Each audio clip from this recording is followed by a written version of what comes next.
বিভিন্ন বিভাগ থেকে যে সমস্ত শিক্ষার্থীরা গ্রেপ্তার হচ্ছেন, আমাদের সেই সংশ্লিষ্ট বিভাগের যারা বিভাগীয় প্রশাসন আছেন, চেয়ারম্যান থেকে শুরু করে তারা প্রত্যেকেই আমাদের বিশ্ববিদ্যালয় প্রশাসন, বিশেষ করে প্রক্টরের মাধ্যমে তাদের মুক্তির জন্য চেষ্টা করছেন।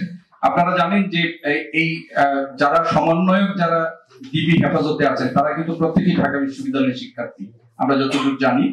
তো আমাদের কাছে সঠিক তথ্য নেই, কিন্তু আরো একটি অসুবিধা হচ্ছে যে আমাদের এই বিশ্ববিদ্যালয় বন্ধ থাকার কারণে অনেক শিক্ষার্থী কিন্তু দেশের বিভিন্ন প্রান্তে তারা ছড়িয়ে পড়েছে, এবং সেখানে তাদের গ্রাম থেকে শুরু করে তাদের যে সমস্ত বাসাবাড়ি, সেখান থেকেও কিন্তু অনেককে গ্রেফতার করা হয়েছে।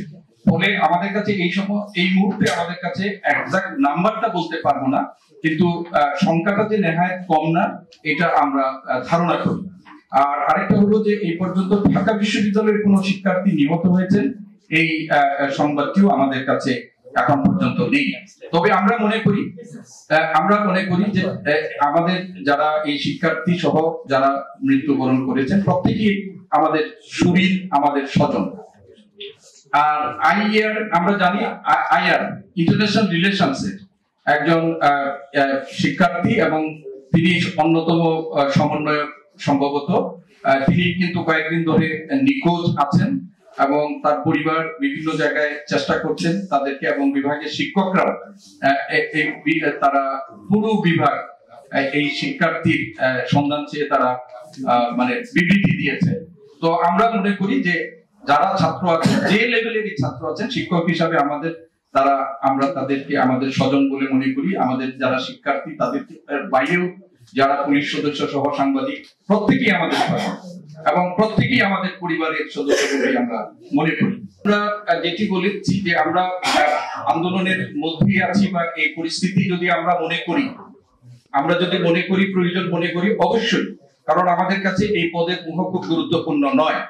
আমরা অবশ্যই বলেছি যে সমস্ত হলগুলোতে আমাদের প্রভোস্টরা, দায়িত্বশীল প্রভোস্টরা এই ভূমিকাটি পালন করেননি বলে আমাদের কাছে মনে হচ্ছে, তাদেরকে আপাতত করছি। এবং প্রত্যেকেই আমরা এই বিশ্ববিদ্যালয়ে আমরা যৌক্তিক ভাবে আমাদের শিক্ষার্থীদের সাথে, দেশবাসীর সাথে একাত্মতা ঘোষণা করে আমরা যে কোনো ধরনের মানে সিদ্ধান্ত নিতে আমরা প্রস্তুত আছি। ঢাকা বিশ্ববিদ্যালয় কোনো বিশ্ববিদ্যালয়ের শিক্ষকরাও সেটা থেকে দূরে না, এবং আপনারা দেখেছেন পত্রপত্রিকায় লেখা এসেছে ঢাকা বিশ্ববিদ্যালয়ের শিক্ষার্থীরা, বিভিন্ন ইনস্টিটিউটের শিক্ষার্থীরা এখন শিক্ষার্থী পরিচয় দেওয়াটাও তাদের জন্য বিপদের কারণ হয়ে দাঁড়িয়েছে, এবং সেই অবস্থা কিন্তু শিক্ষকদের বেলায়ও তাই।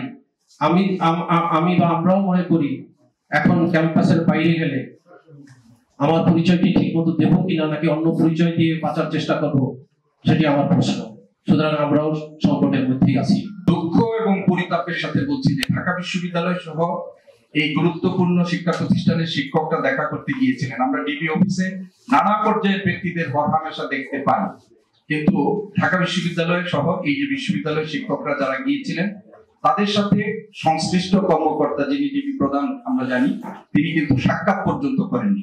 আজকের এই সংবাদ সম্মেলনের মাধ্যমে আমরা এই ধরনের মানে শিক্ষকদের সাথে অপমানজনক যে আচরণটি করা হয়েছে, সেটিও আমরা নিন্দা এবং প্রতিবাদ জানাই। আমরা স্পষ্ট, আমাদের অবস্থান স্পষ্ট, এবং আমাদের বক্তব্যের মধ্যে, লিখিত বক্তব্যের মধ্যেই এইগুলো ছিল যে এইগুলো হচ্ছে হয়রানিমূলক তৎপরতা।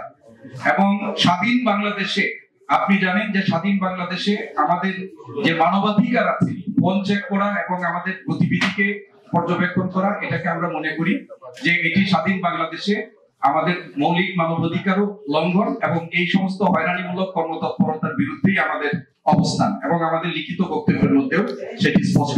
এবং আমার জয়েন্ট কনভেনর ছিলেন প্রফেসর ওবায়দ ছিলেন। আমরা সাধারণ দলের পক্ষ থেকে দেখতে গিয়েছি, একাধিকবার দেখতে গিয়েছি, এবং আরো দেখতে যাওয়ার পরিকল্পনা রয়েছে। আমার মনে হয় না 8 এবং 9 নিয়ে কোনো মিসআন্ডারস্ট্যান্ডিং করা, এটা যদি এটা 9 দফা হয় তাহলে আমরা 9 দফার সাথে একমত। তাদের যে সমস্ত দাবি আছে, সেটা 8 দফায় হোক আর 9 দফায় হোক, আমরা সাধারণ সমর্থক শিক্ষকরা তাদের সেই দাবিগুলোকেই সমর্থন করি। নেতা কর্মী সমর্থকদের গণগ্রেপ্তার ও রিমান্ডে নিয়ে পরিচিত নির্যাতন বন্ধ করা এবং গ্রেপ্তারকৃতদের অবিলম্বে মুক্তি প্রদান করা। 11 জনদাবি মেনে নিয়ে সরকারের পদত্যাগ ও একটি নিরপেক্ষ নির্বাচন আয়োজনের মাধ্যমে জনগণের সরকার প্রতিষ্ঠা করা।